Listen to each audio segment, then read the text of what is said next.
صحیح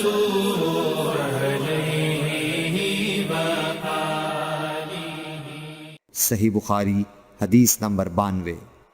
رسول اللہ صلی اللہ علیہ وسلم سے کچھ باتیں دریافت کی گئیں کہ آپ کو برا معلوم ہوا، اور جب اس قسم کے سوالات کی آپ صلی اللہ علیہ وسلم پر بہت زیادتی کی گئی تو آپ کو غصہ آ گیا۔ پھر آپ نے لوگوں سے فرمایا، اچھا اب مجھ سے جو چاہو پوچھو۔ تو ایک شخص نے دریافت کیا کہ میرا باپ کون ہے؟ آپ نے فرمایا، تیرا باپ حذافہ ہے۔ پھر دوسرا آدمی کھڑا ہوا اور اس نے پوچھا کہ یا رسول اللہ میرا باپ کون ہے؟ آپ نے فرمایا کہ تیرا باپ سالم شیبہ کا آزاد کردہ غلام ہے۔